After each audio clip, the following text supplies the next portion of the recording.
Hey friends, I hope you're well. Jumping in here to make a little announcement. Actually, it's kind of a big announcement for me, at least. Listen, after spending like a decade, basically, doing this podcast, interviewing authors, musicians, leaders, I have finally written something of my own. I'm really excited about it. This has been a long time coming. It's a long story, and I'll go into that story in detail at some later time. But today I'll just say my book is out. It was co-authored with John Perkins. Many of you probably know who he is, a pastor, civil rights leader. He has an amazing story. If you haven't, go out and grab his books, especially the ones that are more of a memoir. Let Justice Roll Down is probably his first one, and then he's had some after that. They're phenomenal.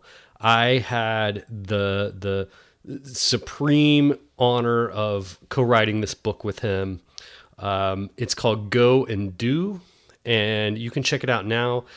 You can get it on Amazon or wherever books are sold, but I will tell you that you can get it for 40% off if you go to my website and go to the tab that says, what does it say? The tab that says discount code. So if you go to shaneblackshear.com/discount-code, it will take you to a place where you can put your email in, sign up, and you will automatically get an email with a coupon code for 40% off. So definitely save that money and go purchase there. If not, like I said, you can, if you want to pay full price, go to Amazon. I won't see any more of that money, so it's fine with me either way. I'd rather you get the discount. So please do that. Like I said, I will be sharing more about this book when the time comes, but for now, it's out, it's there, and I would be honored if you would read it. Okay, here's the show.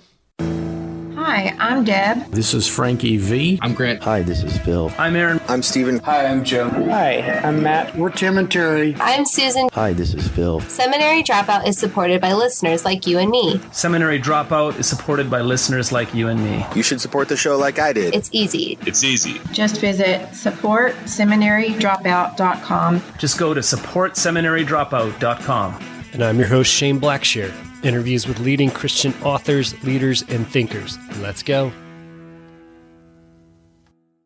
Hey, friends. Well, today's episode of Seminary Dropout is going to be a little bit different.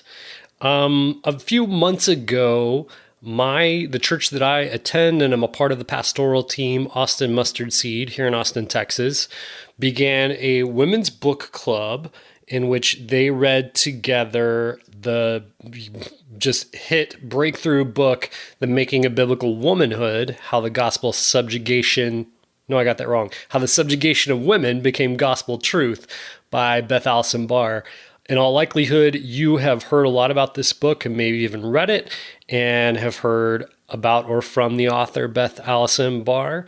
And so I reached out to Beth and said, hey, I would love to interview you on my podcast. And by the way, would you be willing to do it at the same time that my church's book club meets? And so the members of the book club could ask you questions. And she was so kind and accommodating. This took place like on a Wednesday night at like 8 p.m. after she had been at her own church. And you'll see, it's a lovely conversation. But because I'm not here in my kind of home studio with my equipment, the sound is a little bit different. It's well worth it. It's definitely listenable as far as the audio goes. And it just turned out to be such a wonderful interview. And the women in attendance at the book club asked their own questions. And I just love how it came out. So without further ado, my guest, Beth Allison Barr, is professor of history and associate dean of the graduate school at Baylor University in Waco, Texas, where she specializes in medieval history, women's history, and church history. She's the president of the Conference on Faith and History and is a member of Christians for Biblical Equality. Barr has written for Christianity Today, the Washington Post, and News Service, and is a regular contributor to The Anxious Bench, the popular Patheist website on Christian history.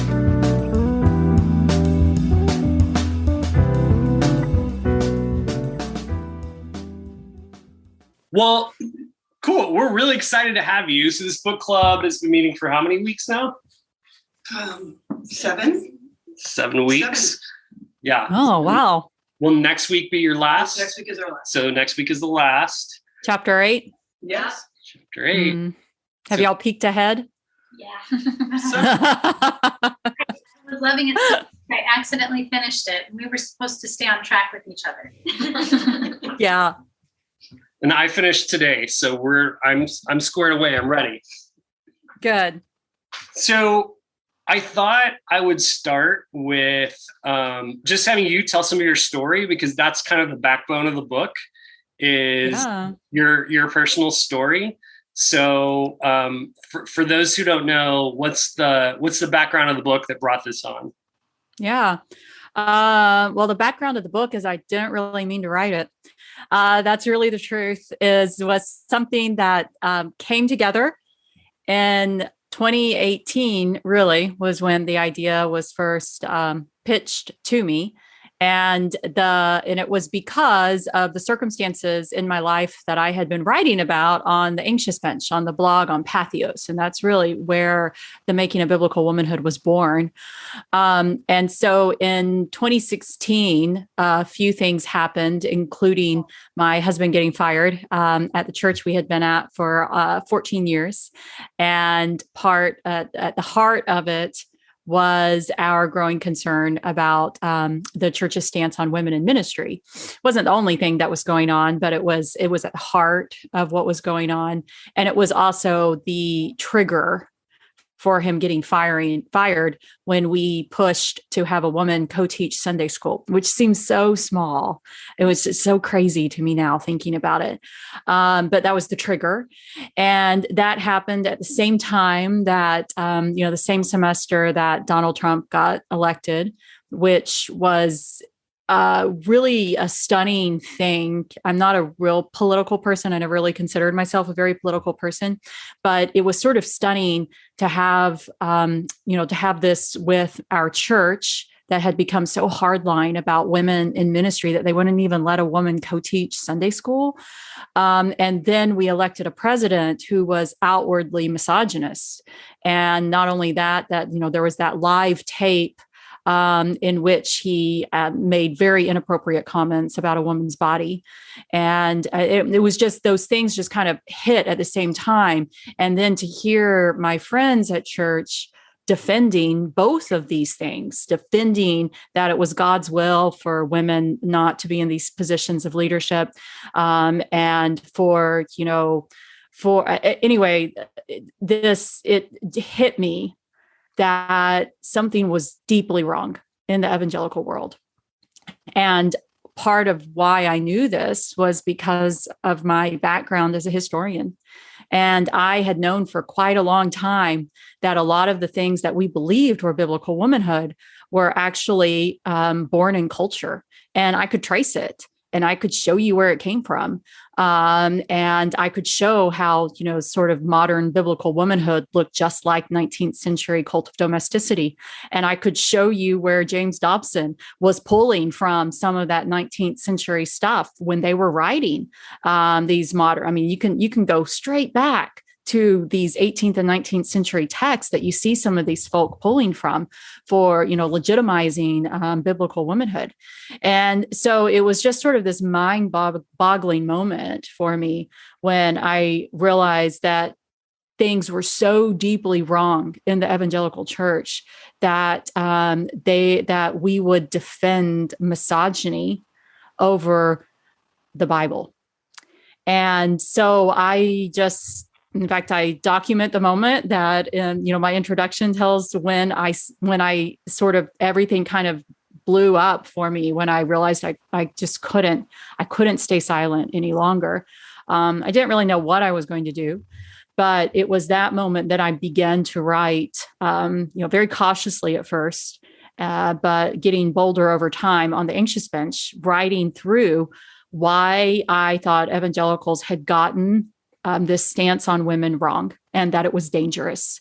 And this eventually is what led to Caitlin Beatty contacting me and asking me if I had thought about doing a book. And the rest, as they say, is history. That was the beginning of it. So if that helps a little bit, I'm happy to answer any more questions, but that's kind of it in a nutshell. How brilliant is Caitlin for spotting and knowing? She is brilliant. I have learned that, she is, if she had stayed at Christianity Today, I just wonder how Christianity Today would be different. If she had stayed there. She was the youngest editor ever at Christianity Today, one of the first women. And anyway, I wonder what would have happened if she had stayed there, but she didn't. And I actually benefited from that because she left Christianity Today to become the acquisitions editor for Brazos. And I didn't know this at the time, but I was one of her first acquisitions. So she was new to the game. She was one for one. Then. Yeah, she was new to I doing have her this. on when she was still at CT. I interviewed her years ago, and you could tell she's really trajectory. Yeah. So look, I'm out of my element here because I'm usually doing this in my office in front of a microphone. I'm basically recording a Zoom meeting right now. Yeah. But one of the things that I thought would be cool would be for these women in this book club to get to ask you questions directly. So sure. Who wants to go first? I have a question. Yes. So my background is that I come from a Mennonite family and going to a Mennonite church. And of course, we had very traditional roles for men and women and expectations. But as I've grown as a Christian, I've kind of come away from a lot of those things and left some of those things behind. But one of the differences that I have noticed is that my family holds a very literal interpretation of the Bible. And that is kind of the crux of a lot of issues and differences. So I was curious to know, how your views and, as you came to these things, how that impacted your relationship with family and friends, and I don't know if you can share a little bit about that, but also how to have those kind of discussions with family ones that are hard to have. Right. No, that's a good question. I'll tell you also that one of our graduate students at Baylor in the PhD program in the history department is a Mennonite pastor. And she comes from a family that has supported, a Mennonite tradition. So there is a Mennonite tradition that supports women in ministry that actually is very long standing. So that would be one thing that I think you could encourage your family with if you learn some of those stories. She's actually written on the anxious bench for me. She did a guest post a while back on one of the Mennonite women that she works on. So anyway, I'll just throw that out to you. Actually, my family has not been difficult about this. In fact, my family has been pretty much on board with it. My parents were involved in the same church that we were in.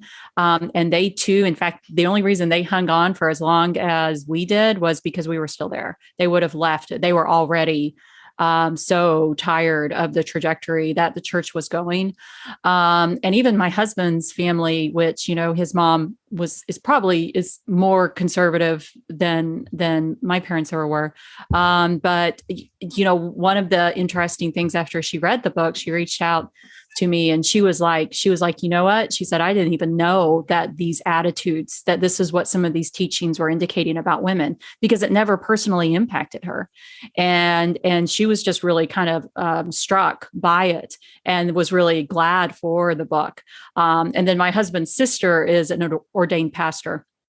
So I think maybe my whole family, even though both sides, my husband's as well as mine, even though we were part of this evangelical world, this very conservative world, they kind of were already moving because our family is very grounded in the Bible. I mean, that's the thing that makes this so clear for me, is that I have been so grounded in biblical teaching, and the incongruity between how Jesus treats women and how God deals with women throughout the entire Bible and the teachings of biblical womanhood. They are at cross purposes with each other. And this is one of the things, for family members who say they believe in a literal interpretation. Part of that is helping them to break down, what do they mean by that? And so, for example, like with my students who come from these very conservative backgrounds and maybe even, believe that women can't preach or be leaders in the church, and they say it's because it's biblical. My first thought is well, let's go to Romans 16. Let's just go look. Let's go look and see what the Bible says. And going to Romans 16, it just completely opens so many people's eyes, because if you go through that, one of the exercises I do with my students is I say, write down every woman's name in that text and tell me what she does. And we walk through it. And sometimes I have them write down the men's names too. And so they can see them side by side and see how women are referenced. And what they walk away from that is they're like, whoa, women are doing these things that men are doing. And I'm like, yeah, they are. And I'm like, so, and none of the modern roles in the church today really correlate exactly with what was going on in the early church. People say, well, women can't be pastors. And I'm like, okay, well, show me that in the Bible. Show me that. Show me where it is about pastor. And they try to do a thing like, oh, well, the priest, the male body of the priest can't be. I'm like, okay, but the Jewish system, the whole purpose of the whole Jewish law and system was to show us that we can't get to God on our own. It's a broken system. It doesn't work. And I was like, so we're going to base our whole idea of leadership in the church based upon a system that God was showing us didn't work. Is that really what we're going to do? And so then they start thinking, and they're like, okay, well, let's fast forward, to the New Testament. And then they try to go to the Pauline texts of Torah and, which are the household codes. And I'm like, okay, sure. But how do we interpret those if we put them in the context of Romans 16? What does that mean? And how, what if we actually look at 1 Timothy 2 and 3, and we realize that those male pronouns in 1 Timothy 3 aren't actually, they're not exclusively masculine. That's something that we've added to the text. So if we actually, just get, one of the first things early on with this, I got Scott McKnight to parse that whole thing to me. He sent it. He just, he just does it. And he just sent me the whole thing and told me what every pronoun in there meant. It was just really, I was like, I wish I could do that. But anyway, he just sent the whole thing to me. It's really striking. It just changes the whole nature of the text when so you're like, you believe in the literal interpretation of the Bible. Okay, well, let's literally look at it. And literally, women are serving as deacons. So and deacons in the church, that understanding of it is much broader than what we think about a deacon service today. Think about Phoebe.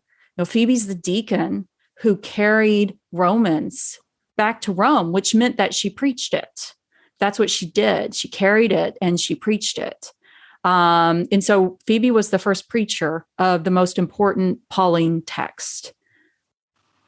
So, I don't know, I could keep giving example after example, but I don't argue with people. I just say, well, let's look and see what you're talking about. Let's put that in the text and let's compare it in the text. I grew up with let scripture interpret scripture. That's what people, that's what literal interpretation, let scripture interpret scripture. So I'm like, okay, let's let scripture interpret scripture and let's put it in context there. And it often works. I gave a talk at a really conservative university not too long ago. And before I came, I got a heads up that there was a whole crowd of young, reformed and restless men who were sort of organizing to protest and be difficult during the talk. And I was like, that's fine. It's okay. I can handle that. But I did sort of rewrite my text, my paper, and I rewrote it around the story of Mary and Martha. And I rewrote it about what Martha was doing and looking at her in the Bible and taking her role and the role, the words that are used to describe her and showing that she's being described as a deacon and she's being described in ministry, just like all of those men. And what I ended up with was a group of young men who were inspired to go and read their Bible more instead of getting argumentative, instead of anything. It was really, really amazing. And so, I mean, just let the Bible speaks for itself. That usually, people, unfortunately, we've been trained to only look at certain parts of the Bible and to not put it not to link it all together. And when you put the Pauline passages in the context of the rest of the Bible, they don't look the same. So is that helpful? Yeah, definitely. I appreciate that. Thank you. Beth, one of the things that you're touching on was something I really appreciated in the book, which was, questions that I think a lot of young people are wrestling with and churches are wrestling with is just in general, how do we read the Bible? Mm-hmm. Like what's the hermeneutic that we use to read the Bible, and can it be authoritative? Forget inspiration. Can it be authoritative?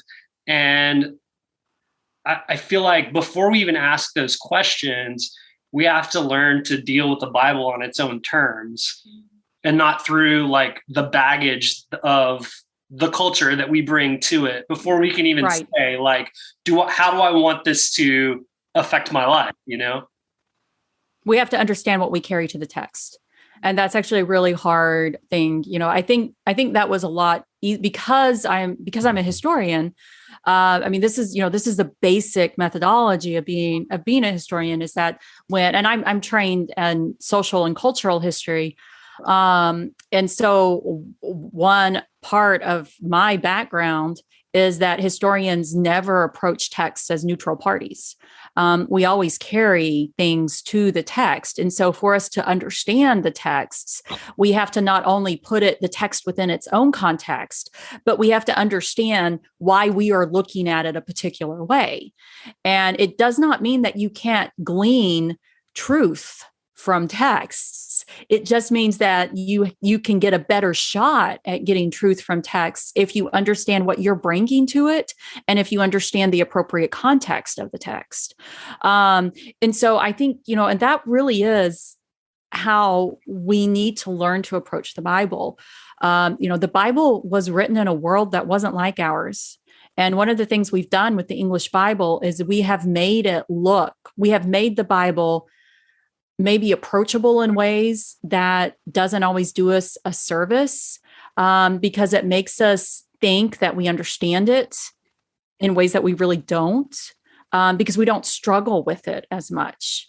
I think about the Message. People ask me about the Message, and I'm like, on the one hand, the Message isn't a translation. It's it's a paraphrase. There's lots of really good things about the Message. It reaches people who otherwise maybe wouldn't make it through biblical text. But at the same time, what we have to realize is that by making the Message so comfortable, it really is glossing over some significant context of the Bible that if you really are going to grapple and understand and go beyond sort of basic evangelism, you need to understand that the Bible was written in a world that wasn't like ours. And I think that's something that, I think maybe it's in our early American DNA that we can do this on our own, that we don't have to have an authority step in and help us with it. And I do believe there is truth in that. But at the same time, I also believe that that understanding the Bible on our own doesn't mean that we don't use resources to help ourselves and that we don't realize that we don't know everything and that we do have to lean on other interpretations, how other people have looked at it, and especially think about why we are attracted to certain texts, because a lot of that has to do with culture. One of the early on when I was doing things with this, I had a blog post on the top 10 Bible verses in medieval England, and where I kind of went through all of the sermons that I studied and pulled out the most quoted scripture passages, and they are very different scriptures than what we focus on today. And that is because it's not that those scriptures are more or less important. It's just that their world was so different that different things were important to them. And so we have to think about that, with us today. So I don't know, I'm sort of rambling, but No, At that's the end of the day. That's good. I have some thoughts, but who else wants to ask a question? I have a quick question. Maybe this is a little lighthearted. Sure. Yeah. I just want to say thank you also. Your book was really helpful for me. It introduced things that I've been in church my whole life. And I was like, no one ever told me this before, or, this was never presented to me. I went to a Christian college and I was like, well, this is mind blowing. And really appreciate because I think that for a lot of my, faith experience has been like, well, I guess I'm just kind of a bad Christian because I don't really want to subscribe to some of this stuff, or right. I was accused of cherry picking or whatever. And it's like, well, sure, but sorry. Like, so I appreciate just the scholarship behind your book and just kind of, the research and everything that was involved with it to bring. Thank you. I had never had before. So thank you. But thank you. You mentioned something in the book, which I think is a common kind of fear, really, of like a slippery slope of like, well, if this one thing is not true, then none of this can be true, And in your experience as a professor, has that happened? Like, I mean, I'm sure there's been, maybe some digging of the heels deeper or something on the other side, or maybe some enlightenment, considering of, maybe that I'm coming at this the wrong way, but with your experience with students coming in thinking a certain way, and then, having lessons, showing them something else, has that? It is. Now, I mean, what's interesting about slippery slope mentality is that has a history too. And in modern evangelicalism, I mean, that was really born at the early part of the 20th century in the fundamentalist modernist controversy. And so, I mean, it was, this great fight between liberal theologians who were influenced by German intellectualism, who went too far. They went too far, but then the fundamentalists came and went too far the other way. And that's where we get this beginning of this kind of slippery slope argument, that if you do not believe in this very particular interpretation of the Bible, I mean, that's what inerrancy is. It's not really about believing in the Bible. It's about believing a particular interpretation of the Bible that was put forward in the early 20th century during this fundamentalist modernist controversy. I mean, that's what inerrancy is. And it's a very fragile interpretation of the Bible, because the problem is that if one part of it unravels, all of it unravels. So it is true for that particular understanding of the Bible, because, really it started with, I mean, like I remember hearing this, that if you don't believe Genesis, you might as well throw the whole Bible out the door. And by believing Genesis, what they meant was 7-day literal creationism. And so it was like, because if you don't buy that, then essentially it said nothing else in the Bible is true. And that is such a fragile faith and such a dangerous message, especially since 7-day creationism is so young theologically. This is not something that people ever ascribed to before. Again, it has a very clear history. But anyway, so this whole slippery slope mentality, I mean, part of when people ask me about the slippery slope, I'm like, well, who defines the slippery slope? That too is constructed, but it is dangerous. And this is actually my husband and I in youth ministry. I mean, this is one of the things that we began very early on to try to help kids understand, was that there were things that were central to the Christian faith. And really those things that are central to the Christian faith, I mean, they're summed up in the Apostles' Creed. These earliest creeds, Athanasius's Creed and the Apostles' Creed, they pretty much sum up, and those things haven't changed over time. We believe in the birth, death, and resurrection of Jesus, and we believe in God, the Creator, and we believe in the Holy Spirit and the Triune God. I mean, this is these early creeds, and pretty much everything else in the Christian faith is secondary issues. They're not gospel issues. They're not central to our faith. And so, we would try to help. I remember, my husband, he would always, when he would teach this, he would draw like circles and he would be like, this is it. This is what your faith is. And so you can like some of these other things and think you're right about some of these other things. But if you find out you're wrong, it doesn't hurt the center. Really trying. And one of the reasons we were so emphatic about that is because we watched kids lose their faith. We watched these kids who grew up in these very fundamentalist homes, 7-day literal creationism, go to college, find out that's an untenable belief and walk away. That's exactly what we would see. And I would see that too in college. I mean, whenever those students are in my classroom, you can tell early on when they start having, issues and concerns. And I'm always very concerned about them because their faith is fragile. And, on the one hand, while I think it's important to deconstruct things that aren't part of our faith so that our faith can be stronger, I think it's really important to not deconstruct people where they can't reconstruct. And that's what happens to a lot of people is that, the pieces fall apart and they can't put them back together. And so as a professor, I try to be really attentive to that. And one of the ways I do it is, when I used to teach some of these things in freshman classes, I would tell them, I have been teaching and studying manuscripts my entire, adult life. And I have never seen anything that has shaken my faith in what I believe about salvation and Christianity. And so sometimes I would just be, and so they would know that with me up front. And so when anything got kind of scary in class, they would be like, oh, but this doesn't scare you. And I'd be like, no, this doesn't scare me. This is why it doesn't scare me. And so putting that up front would often help. So that's one of the methods. But yeah, I'm very sensitive to that because I see it happen all the time. And if you think about this whole deconstruction and ex-evangelical, I've had lots of conversations with some of these ex-evangelicals and, and mostly, in fact, I've told more than one of them, I'm like, I wish you were in my youth group. I wish you had been in our youth group because maybe we could have helped you not walk away.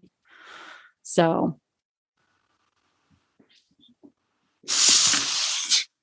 So my understanding from the book is that medieval Christians kind of had this theology that women could participate in certain ministries if they basically reached some kind of higher plane where they became males, basically. Yeah, essentially. Yep. So obviously that's messed up, That's messed up too. It's exactly right. Right. But it made a pathway for women to participate in ministry in the church. That's exactly right. I'm glad you got that. Some people have walked away from the book being like, oh, well, the Reformation just destroyed everything for women. I'm like, no, that's not what I'm arguing. Patriarchy just changed, and that's what happened. So talk about a little bit about what those kind of offices were, those ways that women could participate in Christianity. Well, one of the differences in the medieval world, the marriage role was not considered sacrosanct within Christianity. That wasn't really the heart of the Christian faith. Whereas today in evangelicalism, it's the home, it's that nuclear family that is really considered to be the heart of the faith. And so you think about all this stuff, like even James Dobson focused on the family. I mean, the whole thing was if you get the family right, then you will get the faith right, and then you will get the Christian nation right, which is like so Roman. Pagan first century Rome. That's exactly what they were doing. It's also what Hitler was doing, by the way. Anyway, but there we are. So it's the medieval world didn't put that type of, didn't sanctify marriage in that same way. The best thing a person could be in the medieval world, the godliest a person could be, was completely dedicated to God and having given up the flesh, given up sex. And so celibate men who had given up marriage and had dedicated themselves to serving God, and celibate women who had done the same sort of thing, either as all of their life or had after a spouse had died, they had dedicated themselves, as widows. And so those were considered to be the godliest people, the people who are closest to God. And it was those people, in the medieval Catholic Church, only those people who had forsaken the married life after the 11th and 12th centuries. This has a history too, and it's in the 11th and 12th centuries that this theology really starts formulating. But though only people who weren't married could take the major orders, which means they could be ordained. And so only people who had given up marriage, only men who had given up marriage could do that. Women technically couldn't be ordained, although we have stories about women in the early church who were ordained. I tell one of them, Bridget of Kildare, who gets accidentally ordained, and it's actually really funny. But there are other women who seem to have been ordained in the early medieval world when the boundaries were not quite as firm. And there were also, and we also know that women in the early church clearly were functioning and performing the sacraments. It's not really until the 5th and the 6th centuries that we start getting rules against women performing the sacraments. So anyway, but women who dedicated themselves to God, especially holy women who, lived in monasteries and gained reputations of sanctity, they could teach men and they could preach. And we see, we have a lot of these women who actually became famous for preaching and teaching and even traveling throughout Europe. Hildegard of Bingen is a very famous one who went on all these preaching tours throughout Europe, teaching the Pope and, teaching the bishops, etc. And so women technically didn't hold the offices that we think about of the medieval church, like, priest, even, deacon, priest, bishop, etc. But they held these roles that often correlated with those roles, like the role of abbess, actually, often sometimes had as much authority of the role as the role of bishop. And so we have these really powerful abbesses who sometimes in the early medieval world even ruled male monasteries too. They had power over the men in the male monasteries. We also see some of these women who get reputations as being mystics and being people who God spoke directly to. And they gain authority as preachers and actually, are able to preach and to teach, not just women, but also men. So even though women don't carry the titles, they still do the work. And this is the same as today. But in the medieval world, they were recognized as also being of sanctified status. And they were also allowed, to hold these types of positions, which is something after the Reformation, when women's godliness became tied up with being married. And being married in the early modern world meant being under the legal authority of a husband. Those options then begin to disappear for Protestant women. So is that helpful a little bit? I was trying not to tell too many. I could tell a lot of stories about women, but people just have to read the book. Well, I have even more, but there we are. Okay, part 2 then. No, I think that's really helpful because I think what we see there is that that shows that the really strict emphasis on marriage and women becoming wives and not working and being a part of the cult of domesticity, as you call it. Yeah. Those are like recent inventions. Especially women not working. The history of women and work is so long. That's actually one of the craziest things, this idea that the proper, the godliest woman is a woman who stays home and takes care of her family. That was not possible before the modern world. It was only possible for rich people, and rich women in the medieval world didn't care for their children in those same ways. I mean, in fact, there used to be in the 19th century, there were scholars who said that women must have not loved their children as much in the medieval world as modern women do, because they didn't like spend all day with them. They had, other women who helped take care of them and raise them. And it didn't have anything to do with these women not loving their children. It was just a different culture. And it was a different way of doing, aristocratic women didn't breastfeed their children. And part of that was because they knew that breastfeeding kept them from having more children. And when your job is to produce as many heirs as possible, then they would, send the infants out to a wet nurse so that these aristocratic women could have more children. And so that was sort of pragmatic, and it was culturally driven, and it had nothing to do with not loving your child. So anyway, that is definitely, I think that's a very modern concept for women to dedicate everything to their children and to their families, and not supposed to be doing anything outside of that. I mean, that's such a modern Western elitist concept.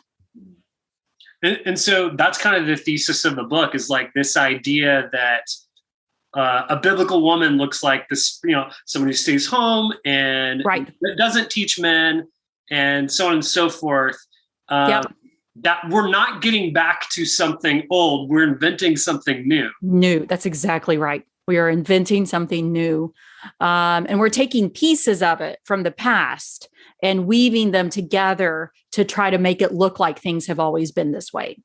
And so which is what I was trying to do in the book, was break down those pieces that we have latched onto and tried to weave together to say that women have always done this way, been like this. So I mean, in some ways, modern feminism, which everybody was reacting. I mean, that's really what biblical womanhood is, a reaction to the feminist movement of the 60s and the 70s. And so, but if you think about that was, rather than that feminist movement being something that was aberrant, it is actually something that, if we think about tracing, we can actually trace that back over time, where women in, all of these different time periods, throughout history, we have women who look around them and say, women aren't being treated fairly. The church is not treating women the way that they should be treating. And, Christine de Pizan, who I talk about in the book, is one of these women who looks around her and says, this is not the way women are supposed to be treated. This is not the way God treats women. And so, it's interesting that we have this continuity of women's voices speaking up for other women and speaking up that God calls them to, in pretty much the same ways as men. So if you want biblical womanhood, there you are. There you go. Okay. I'm stuck in a blanket. Yeah.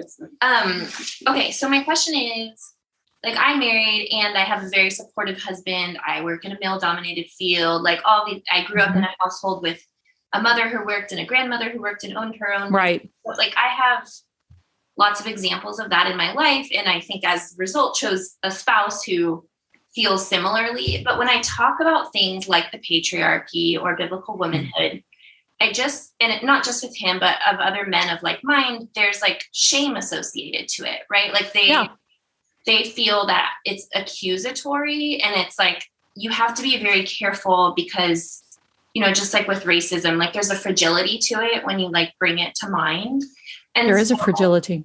Yeah. And so my question is, do you have any tips on how to talk about it in a way that it won't be taken in that manner? And also, how is the best way that men especially can be allies in this, and not just I'm not trying to create a new feminist movement. No. I'm not trying to create a feminist movement. I want what are the daily things that we can do? What can they do in the church? What can they do at home, et cetera, to slowly move the needle in the right direction, if that makes sense. Yeah. I see this sort of fragility is hard. Evangelicals are very fragile. Because so much of these things that we've added to our faith, we have made part of our identity. And so for men, we have put it into their identity that they're the ones who should be the breadwinners in the home.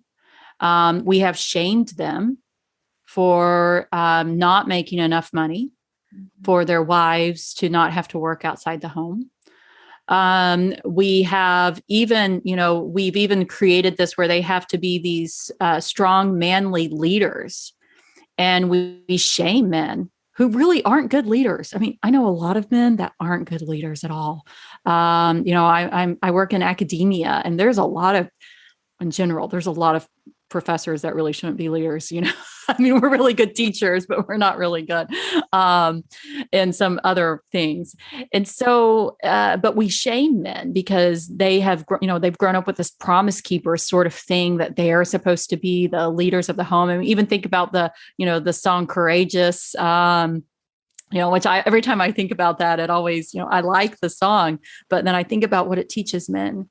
And it teaches men that they have to be a certain way too. And if they're not that way, then they're not godly enough, and they're not leading their family in the right way. And it also tells men that if their wives are, seeking like work outside the home, or unhappy in the home, or unhappy with their lot in child rearing, that it's because the men have failed to be good leaders. I mean, we shame men all the time. No wonder they feel like this.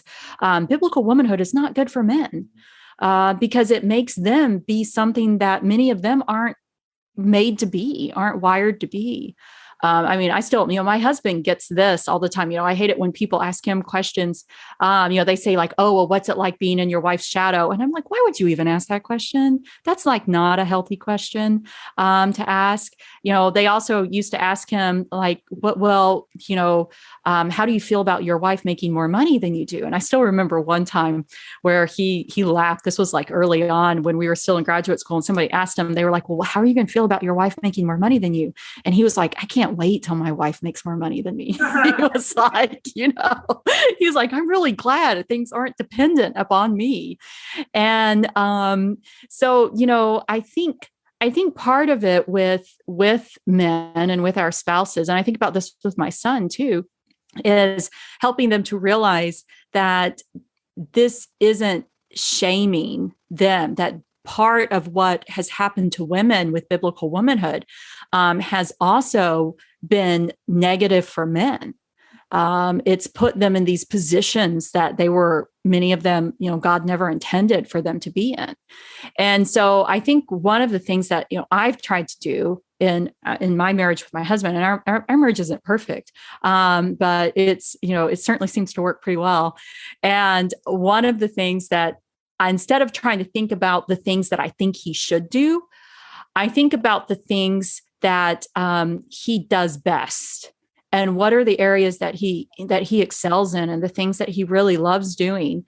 And I'm not going to try to make him do other things, things that he doesn't see, even if they're things that our culture says, men should do that. I'm not going to automatically assign that as a role to him. And he does the same for me. I mean, it's funny. I actually am a good cook of some things I like to cook. My husband's not a good cook. He's just not. And he does try. He can fend for himself and feed the kids, but it's not his forte. But he doesn't mind doing dishes. He doesn't mind doing laundry. I hate laundry. I hate dishes. So he does all that. So I do the cooking. He does all the dishes. He does all the laundry. When we live on campus, so we don't have to do yard anymore, but I loved yard work. It was, something that methodical mowing the lawn gave me peace of mind, helped me to think things out. People ask me if I intentionally put that in my book about me mowing the lawn and my husband not. And I'm like, no, that's what we did. I always mowed the lawn, because I liked it, and he hates it. And he's allergic to grass. So it would be kind of cruel for me to make him do that. But anyway, so I think some of it is thinking about the expectations that we have, and realizing that our husbands, our spouse, men are having to also deconstruct a box that they were put into. And so some of the things that I found to help defuse moments is just to ask why something upsets them or offends them or makes them uncomfortable. Why does it make you uncomfortable to think about the word patriarchy? And one of the reasons it makes us uncomfortable is because we've been being told since the 1970s that it's a bad word. And we've been being told that feminism is anti-gospel since the 1970s. That's why we think it's bad.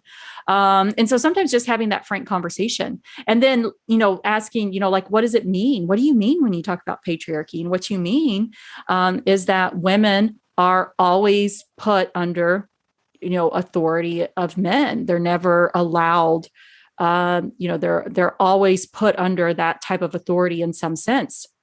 And so even just talking about, how that might play out.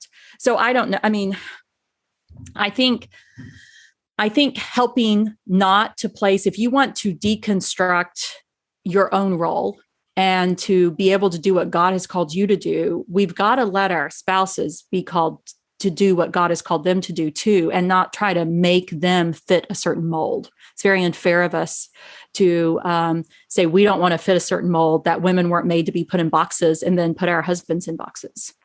And so I think that I try really to be sensitive about that. One of my rules of thumb is I don't ask my husband to do things that I can actually do for myself. Actually, occasionally I do. Like I hate putting air in my tires, and I try really hard to get him to do that for me. Now I have a son. I can get my son to do that for me, but I'm totally upfront that this has nothing to do with me not being able to do it. I just hate it. And so I try to get them to go do it for me. But, there's a few things like that. So I don't know. Is that helpful at all? I think maybe just recognizing the fragility and recognizing it's a real thing and being kind and gracious and realizing that our husbands have been hurt in this too. Yeah, I think that's very helpful. Thank you. Can I read this great quote from Ben Witherington that you had in the book? I love Ben Witherington. Or me, for that matter. By the way, I love Ben Witherington so much. Yeah. BW3 icon.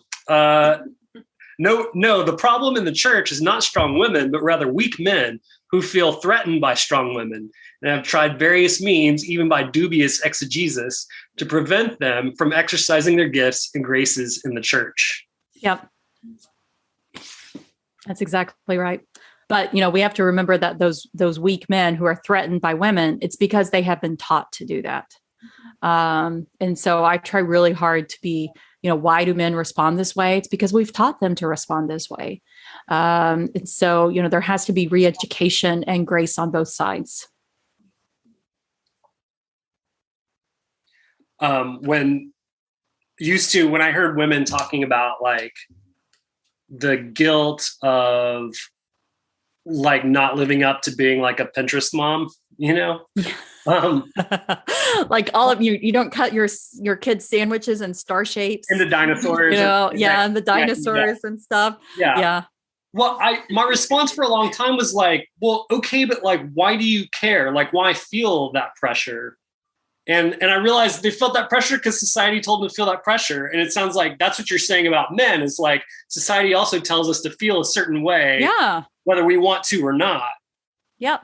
Our churches I've had conversations with women who are like, I really feel led to lead this Bible study, but my husband won't do it with me. And I'm like, well, maybe your husband's not led to lead it.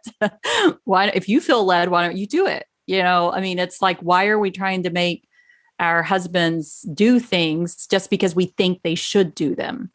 So I always try to think about why am I putting those pressures on my spouse? I don't always, I'm not perfect either. I put expectations on, and sometimes he calls me on it. He's like, well, why are you putting that on me? And I'm like, oh, you're right about that. So. Questions? Erin? Yeah.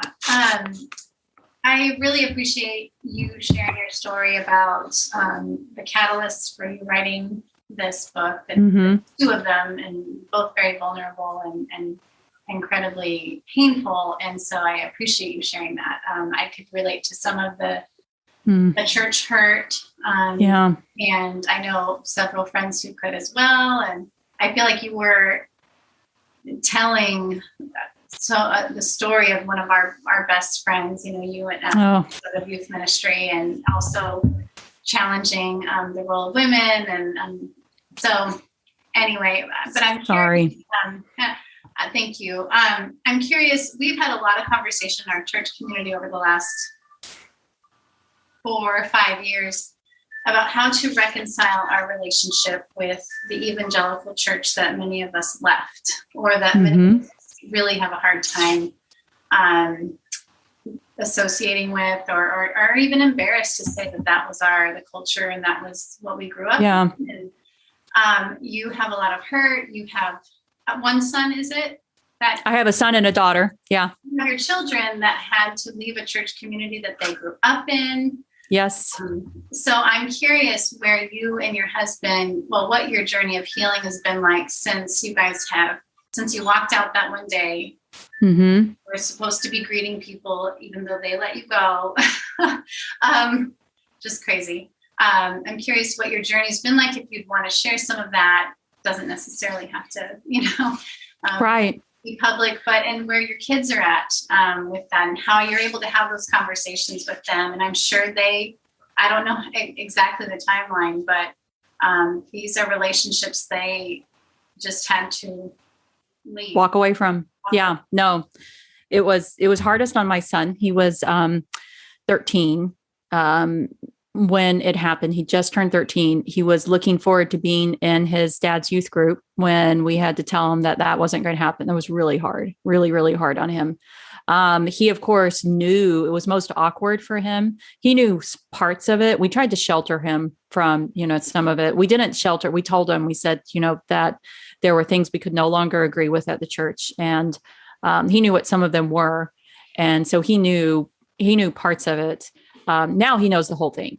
But at the time, we tried to only have him know what would help him and not the things that might, hurt him more. But it was really hard. I mean, a lot of the kids that were at that church also were at his school, and he had to face them every day.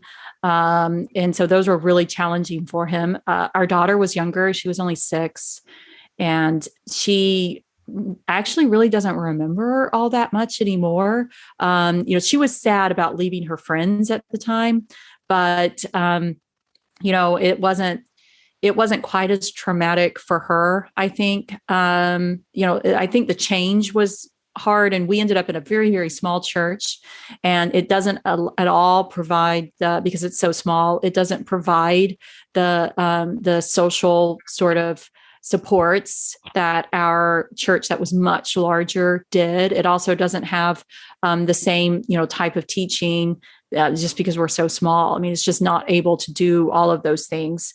And so, our son, my husband and I actually let our son, he goes to another church that has a larger youth group, and he got plugged into it kind of early on because we thought that was really important for him. And so that's been really good for him. It was also good for him to have a youth ministry experience outside of us, which we actually were kind of glad about. And our son's doing really well with it. He understands everything. And actually a lot of his friends, half the parents at his school have all read my book. And, so he has conversations with some of his friends have read it. And so his people in the church, his youth ministry, his youth minister has read it. And so, so things like that, I think it's a little bit easier. Our daughter, though, it was funny. We actually went out for pizza not too long ago, and I was featured in the local magazine in Waco, the Wacoan. And we were at a place that had it out, and it was the month that I was featured in it. And my daughter picked it up and was reading it. And she got through the first couple of paragraphs of it. And she was like, "That's why we left the church." Read it in the newspaper. And I was like, oh, and she wasn't really upset. She was like, oh, that makes sense. And then, but she doesn't remember being in a church where women don't preach. She just doesn't remember that because we've always had women preachers at the church where we are now. And so, there's things like that she doesn't remember. And in fact, she read through the article and she said, Mom, why were people so dramatic about women preaching? I mean, that's what she was just like, why are they so dramatic about it? She was like, women preach. And so, I mean, that's actually been really wonderful to me to see that with her, that she just doesn't have any memory of women not being allowed to do these things. And my son doesn't really, either. I mean, he is at our small church, his youth pastor is a woman, and he has, women all the time who are in spiritual leadership over him. And so, it gives me hope because it only took we can change this within just a couple of generations of, children who just don't remember women not being allowed to use their gifts in churches. So that gives me a lot of hope. As for our healing, we're Baptist. We are at a very small, very different church. One of the things I think that was helpful to us is we just needed something completely different. And and for me, for a while, I did have, I read Beth Moore in a sermon she gave not too long ago at Truett. She talked about how she had this sort of reaction this nauseous reaction to evangelical people using certain words. And I kind of had that to to upper middle class white evangelical churches for a while because it just seemed so fake to me, and so many and I just didn't want to have anything to do with that. And so it's probably good we ended up at a very small church that's very economically depressed, has a lot of challenges, but they are so different. And in fact, I remember when the New Yorker was down interviewing, she interviewed my husband too. And we were at the church and we were talking through some of the challenges. And she was like, well, how does this compare to what happened to y'all before? And both of us, without even glancing, we were like, this is so much easier. We were like, these are challenges that are so much easier compared to what we had gone through before. And I think we both kind of knew then that we were okay. And part of it, I think that helped us be okay, is that we never blamed God for what happened. We always knew the problem was with people, that it was people who had screwed up, and people, and I don't know why evangelicals who believe in total depravity are surprised when people behave depravely. And I mean, we shouldn't be surprised by sin because that's what we do. And so I think that maybe being able to always separate it, and I never blamed God for it. And in fact, everything I've only seen God's hand moving in this. I've only seen God's hand moving. And I mean, it hasn't always been easy. There's been days that have been really hard. But I never thought God had left us, and I never gave up on, I knew that the problem was with people. So I think that helped too. Is that maybe answer a little bit? Probably I talked too long. No. And I'm playing out the scenario of you, again, having to shake hands at the end of your going away, mourning or whatever. And just thinking about how incredibly bold you were to not put on the face, which a lot of women in the church put on the face. That's what we used to call, we used to serve in and we'd call it putting on the face and faking it and all that. And you didn't. And so I was just kind of commending you. And no, I didn't at all, which I'm not sure if that was always the best thing. I maybe should have hid some of it. I don't know, but I had just reached the limit. And also is I had put on the face for a long time. So it wasn't that I hadn't done that before. I mean, I had been doing that for years, and I finally hit the limit where I was like, and I think what it was is I was like, this is wrong. This is wrong. And I am not going to pretend it's right. And that was sort of my attitude. It's like, I'm not going to pretend that what the church is doing here is right. And part of that wasn't just about me. It was because we were responsible for these teenagers and these youth. And we didn't want to lie to them too. And so that was one of the reasons why we didn't just walk away. They really wanted us just to disappear in the night. And we refused to let the kids think that we just abandoned them. So I'm curious, which is really what they wanted us to do. Did you get an opportunity to explain to the kids exactly what happened, or did that happen in your book? No. The night we were to tell them, it was a horrible night. The night we told them, we were, all of the elders stood to make sure that we didn't say anything that they didn't want us to say. And so it was, the whole thing. And in fact, we were told, and it was probably good because it kept us from speaking out in anger, me more so than my husband. But our severance was doled out to us and it was doled out to us based on our good behavior. Those were the words that were told us. Order. Yeah. So yeah, that's exactly what it was. And there were some days that I thought, I don't really want the money. I want to talk. But no, in fact, about 3 months ago, I met some of our former youth at a coffee shop. They just finished reading the book, and they were like, this makes so much sense. They were so a lot of them just didn't know it until the book came out. Mm-hmm. Wow. Thank you for sharing all that. Yeah. Beth, I was thinking, like, when someone goes from being, if they're strict complementarian and they go to being egalitarian, that's obviously hugely liberating. But there's also like a responsibility that goes with that. I mean, if you were like a strict complementarian who believes you can't work outside the house, and then you become egalitarian, it's like, I don't think women have to work outside the house if they feel like their calling is, but I think that makes them at least equally responsible for, the household, right? So there's liberation, and maybe these shouldn't be separated, but there's also responsibility, right? And part of the responsibility is the liberation and vice versa.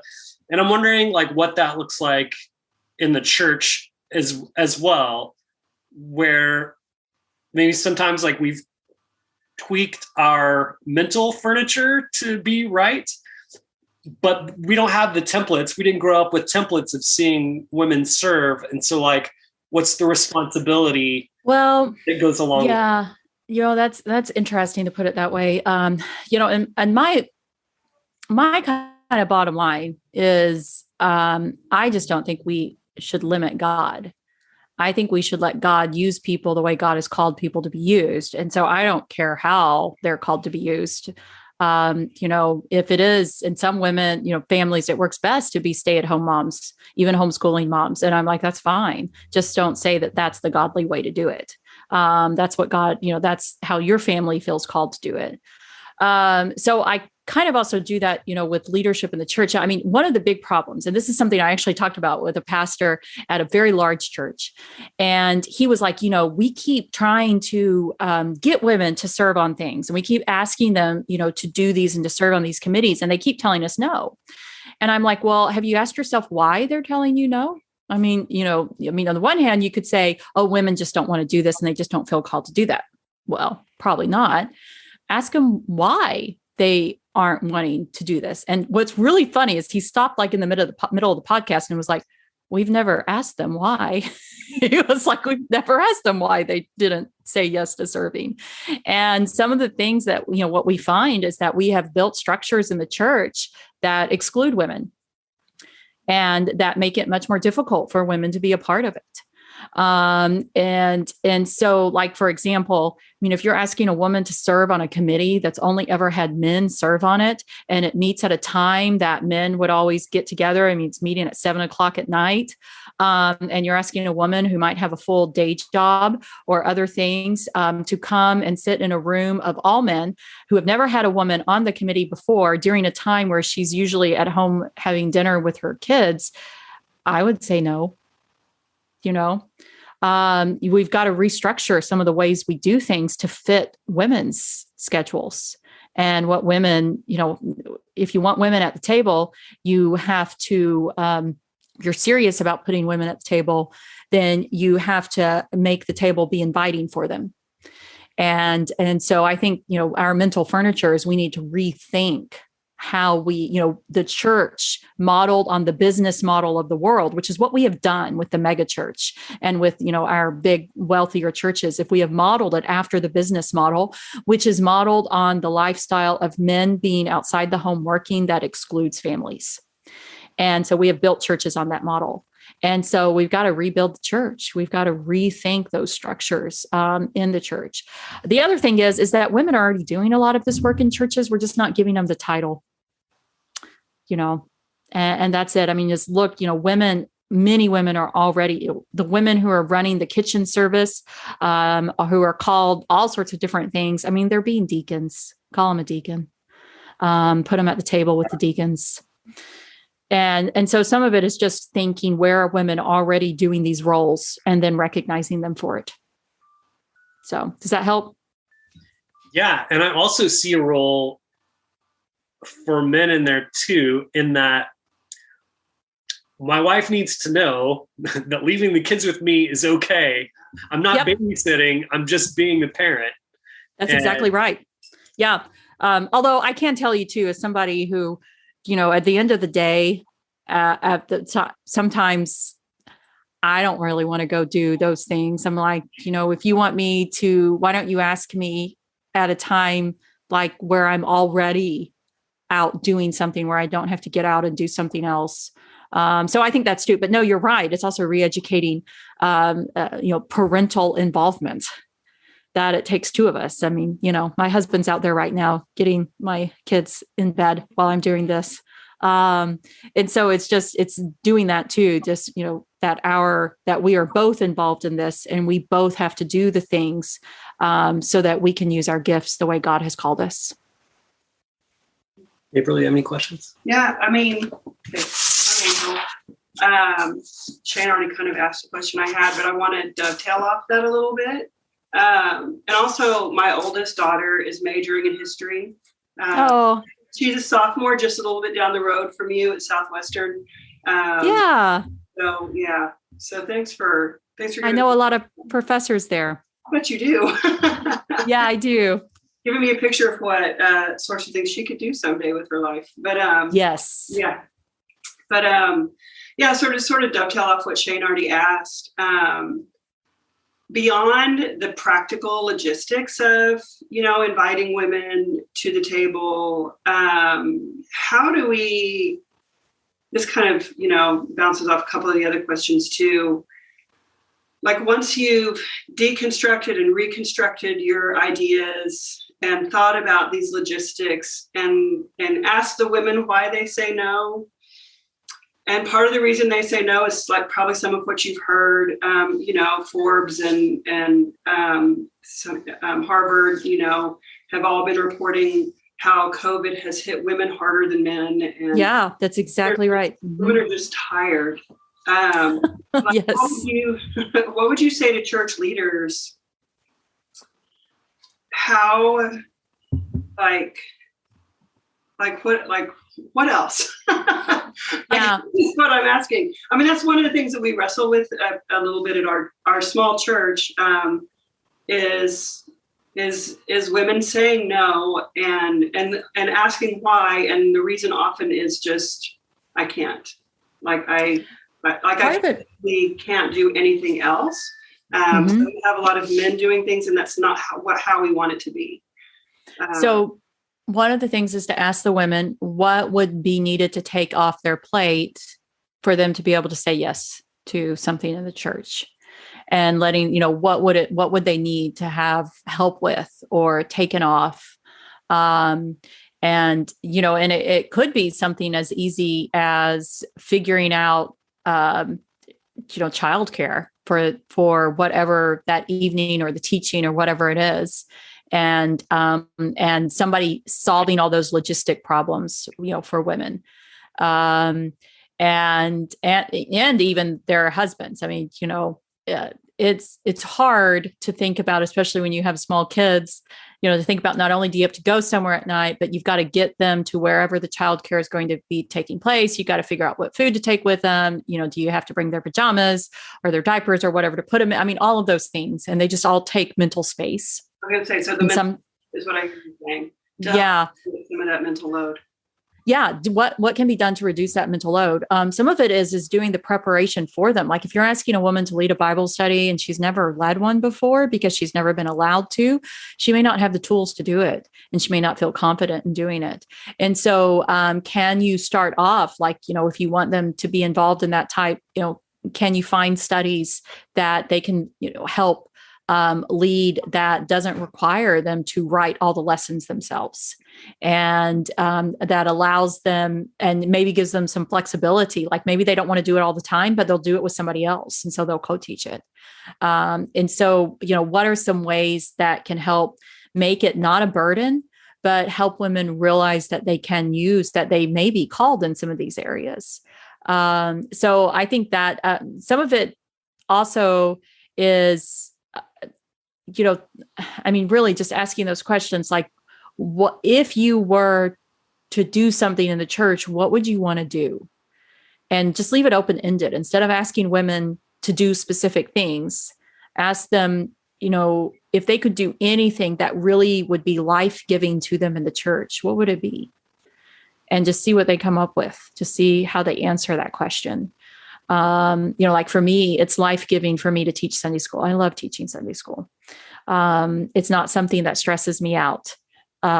So that's something that I love doing. I also like being behind the scenes, helping do things. But I don't really want to be the lead on the committee for some of these things. I do enough things where I'm in charge of stuff. At church, I don't really want to be in charge. I mean, that's kind of the way. So I want to do behind the scenes things instead of being the one who's having to organize it all the time. So that was Pastor April. She does the heavy lifting in Austin Mustard Seed. She preaches most of the time. And that's lovely. Models women in ministry very well for us. So we're lucky to have her. Oh, good. Well, Beth, it's been so fun talking with you. This is a really cool flex for me to bring you to our women's book club. So thank you for taking the time, and thanks for the book. It was wonderful. Oh, well, thank you. Thank you for having me and letting me talk. I hope maybe I helped some. Yeah. So. Yeah, thank you. I'll tell her we're going to have a beer. We're going to. You tell her because you know more than me. Yeah. So we brewed a biblical womanhood beer. Did you? Yeah, and it'll be ready in about 3 weeks. Is that the one on Twitter? Was one of you the ones who put that on Twitter? I tweeted about it. So we'll be sure to. We're trying to figure out a way to get you a bottle. So you know what? I would be much more receptive of that. One time I taught a beer lecture because I teach about beer a long time ago, and a group of undergraduate guys made me beer in their bathtub and brought it to me. Oh, this will be so much better. And I turned down that beer. This will be. I still remember that. It was better. It'll be very sad. It still makes me laugh. Yeah, it's a true story. I made sure after that, when I taught my beer lecture, I took out I made it where it was much more difficult to follow the recipe, so that maybe they wouldn't do that again. Yeah, good idea. Anyway, that's wonderful. Thank you.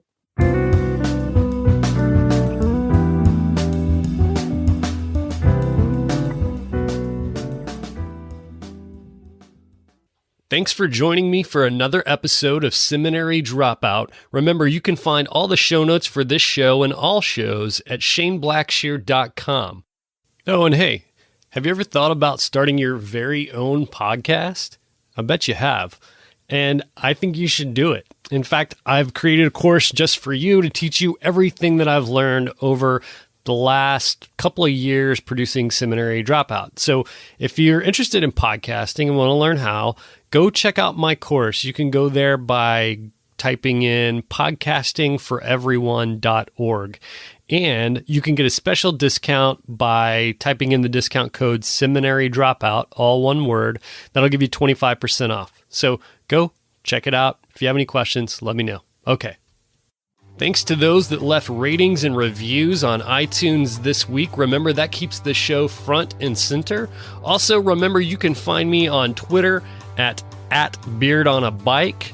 That's @beardonabike. Also, I'm on Facebook, facebook.com/ShaneBlackshear123. And remember that Seminary Dropout is listener supported. You can visit supportseminarydropout.com and press Become a Patron. Remember, this music you're listening to right now is by D.L. Rossi. You can find him online on iTunes and at dlrossi.com. All right, thanks again for joining me for another episode of Seminary Dropout. Stay tuned for next week's episode. Love you. Take care.